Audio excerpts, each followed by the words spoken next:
Limpahan puji kehadirat Allah Subhanahu wa ta'ala, Tuhan yang maha luhur, yang maha pemberi, yang maha dermawan, yang maha pengasih, yang maha penyayang, yang maha pemaaf Subhanahu wa ta'ala.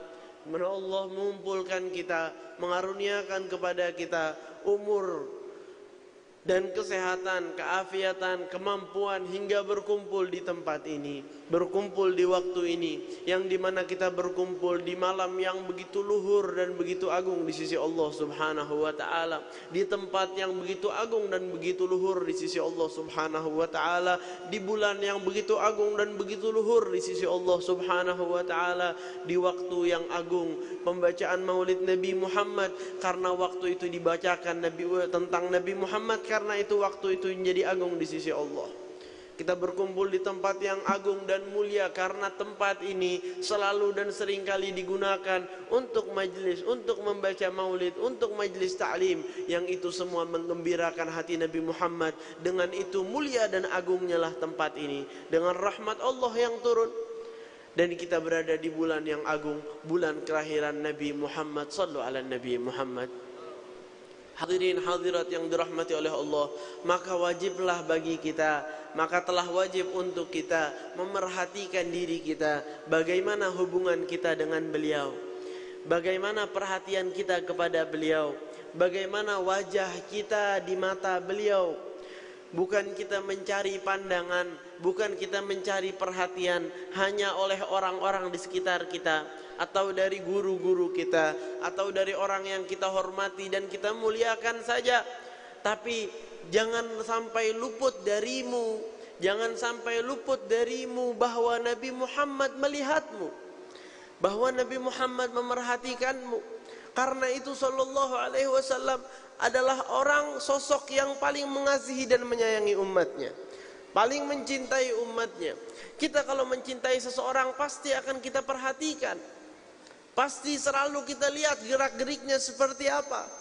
Pasti kalau kita mencintai seseorang kita akan perhatikan dia, kita akan cemburu juga kepada dia. Kita kalau sama istri kita atau orang yang kita sayang, kita lihat dia dekat dengan orang lain, kita lihat dia memerhatikan orang lain, bagaimana cemburu di hati kita, tidak nyaman kita, kecewa kita. Dan seperti itu Nabi Muhammad pada saat melihat di hati kita ada orang lain. An-nabiyyu awla bil mu'minina min anfusihim. Allah berfirman, Nabi Muhammad itu lebih harus didahulukan dan dicintai oleh orang mukmin dari diri mereka sendiri. Kenapa itu ya Rob? Karena Nabi lebih mencintai kita dari diri kita sendiri. Apalagi tidak mungkin bisa dibandingkan dengan cinta kita dengan orang-orang yang kita cintai, yang tadi kami sebut orang-orang yang di sekeliling kita. Nabi jauh lebih perhatian kepada kita. Alangkah kecewanya, alangkah cemburunya Nabi Muhammad jika melihat kita mencintai orang lain, jika di hati kita memerhatikan orang lain, jika kita mengikuti dan menganut ajakan-ajakan orang lain, seruan-seruan orang lain. Itu semua mengecewakan hati Rasulullah. Dan itu semua yang membawakan kepada kita yang disebut dengan khudlan. Apakah itu khudlan? Yaitu kehinaan. Kehinaan bukan dunia, tapi kehinaan di hadapan Allah. Dihina oleh Allah. Orang yang dihina oleh Allah akan dicabut dari dia pertama kenikmatan dalam beribadah, kenikmatan dalam bersalawat, kenikmatan dalam mendekatkan dirinya kepada Allah akan dicabut oleh Allah. Jadi dia sudah tidak merasakan kenikmatannya lagi, tidak merasakan dekat dengan Allah lagi, sudah tidak merasakan tali dia tersambung atau tidak. Dia sholat seakan dia bergerak seperti pergerakan biasa, tidak merasakan nikmatnya sholat. Membaca Fatihah sekarang seakan lisannya saja bergerak, hatinya tidak merasakan apa-apa. Dia ruku seperti itu, dia sujud seperti itu. Itu kenapa hadirin? Itu namanya khudlan, itu namanya penghinaan dari Allah. Itu dihina kita oleh Allah. Sebab apa yang kita lakukan? Sebab cemburunya Allah kepada kita. Tidak mungkin lezat cinta kepada Allah, lezat nikmat kedekatan dengan Allah bersambung dengan orang yang hatinya lebih memerhatikan dan menikmati ikatan-ikatan dengan orang selain Nabi Muhammad, dengan musuh-musuh orang-orang yang bahkan tidak beriman kepada Allah dan Nabi Muhammad waliyadzubillah. Tetapi yang namanya nikmat itu akan didapatkan oleh orang-orang yang hatinya sudah penuh dengan Allah dan Rasul. Yang cinta kepada Nabi Muhammad itu kuat di hati mereka. Itu orang-orang yang akan merasakan nikmatnya dan lezatnya. Jikalau kita terkadang menikmati hal-hal yang sulit, menikmati hal-hal yang mungkin tidak enak, karena itu kita lakukan untuk orang yang kita cintai. Jikalau kita diperintah oleh orang yang kita sayang, perintah yang mungkin sulit. Saya sendiri, kalau saya diperintah oleh guru saya misalkan, apapun perintahnya, sesulit apapun, seburuk apapun, setidak enak apapun, pasti akan nikmat. Bukan hanya perintah itu akan menjadi nikmat, tapi berfikirnya kami bahwa ini perintah dari seorang guru kami. Mengingat nama kami dan memerintah kami, itu sudah kesenangan dan kegembiraan yang melebihi semua apapun yang di dunia ini. Apalagi kita mengerjakan perintahnya. Itu pasti dirasakan oleh semua yang ada di sini. Jika kita diperintah oleh orang yang kita sangat sayang, kita merasakan nikmatnya pada saat kita mendengarkan perintah dan kita melakukan prosesnya. Mendengarkan, apalagi kalau kita dengar kita dipanggil, lebih senang lagi. Sekarang pertanyaannya, apa yang kita rasakan pada saat kita mendengar panggilan Allah setiap harinya? Allahu Akbar, Allahu Akbar. Asyhadu an la ilaha illallah, asyhadu anna Muhammadar Rasulullah. Panggilan Allah setiap harinya dipanggil kepada kita. Mana rasanya? Mana nikmatnya? Tidak merasakan kita bahwa Allah mengingatku dan memanggilku. Bahwa seruan ini melalui Nabi Muhammad kepadaku. Bahwa seruan ini mengajak kami untuk Allah. Untuk mendekatkan diri kepada Allah. Untuk hadir di solat yang itu adalah pertemuan dengan Allah. Allah menanti, Allah menunggu, kita lalai, kita lupa, kita tidak merasakan apa-apa. Wal'iyadzubillah min dzalik. Ini semua hadirin harus kami saling membangkitkan ini di hati kita. Harus saling memikirkan bahwa terkadang kita hidup di dunia ini karena banyaknya urusan-urusan dunia ini dan itu, kita sibuk sampai kita lupa. Dan itu yang diinginkan oleh syaitan. Dan itu sebabnya kita mempunyai kesibukan. Terkadang orang ditanya, lagi ngapain? Dia jawab, lagi sibuk. Sibuk ngapain? Sibuk gak ngapa-ngapain. Ada gak orang begitu? Ada. Kita juga sering begitu, sibuk. Kita pikir satu hari ini ada gak waktu kita kosong? Seakan tidak ada. Sibuk ngapain? Paling main handphone. Sibuk begini, sibuk gak ngapa-ngapain. Itu kesibukan itu siapa yang mendatangkan? Kenapa kita punya kesibukan seperti itu? Itu semua ajakan syaitan. Ajakan syaitan, setan jin atau setan manusia. Mereka yang mengajak kita. Biar apa? Biar kita tidak punya waktu memikirkan apa yang seharusnya dan keluhuran. Tapi siapa dari kita yang menggunakannya? Siapa yang dari kita mensyukuri pemberian Allah dan menggunakannya, menaruhnya di tempatnya? Hadirin hadirat yang dirahmati oleh Allah. Karena dari itu, marilah kita mulai melihat, mulai memerhatikan di keseharian kita, di kondisi diri kita, nafsu kita, hati kita, pemikiran kita, semuanya jangan sampai kita lalai karena urusan-urusan kita di dunia yang mengalir begitu saja. Sampai kita lupa bahwa nanti di sana ada namanya akhirat, bahwa nanti ada barzakh, bahwa kita akan wafat, bahwa itu semua pasti akan datang. Tidak mungkin ada keraguan lagi sama sekali. Itu semua pasti datang. Jangan sampai kita lupa. Jangan sampai kita tertipu oleh syaitan. Jangan sampai kita tertipu oleh syayatinil jin wal ins, setan jin dan setan manusia. Maka sesungguhnya beruntung orang-orang ini banyak, saya kadang merasakan dan orang-orang banyak juga cerita kepada kami bahwa mereka cinta kepada Allah. cinta kepada Rasul, cinta kepada guru-guru mereka.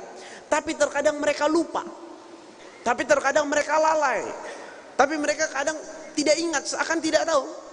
Tetapi pada saat mereka mendengar atau mengingat lagi hubungan mereka, mengingat Allah, mengingat Rasul, hadir majelis ta'lim, kembali lagi cinta itu.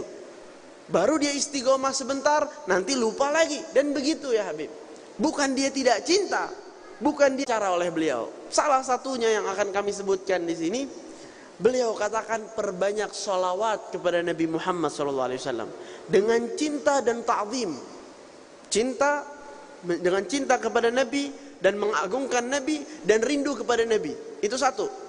Dan mengingat guru-gurunya yang dia terikat kepada mereka, yang itu perantara antara dia dengan Allah Subhanahu wa taala, antara dia dengan Rasul, setelah itu kepada Allah Subhanahu wa taala. Itu dua.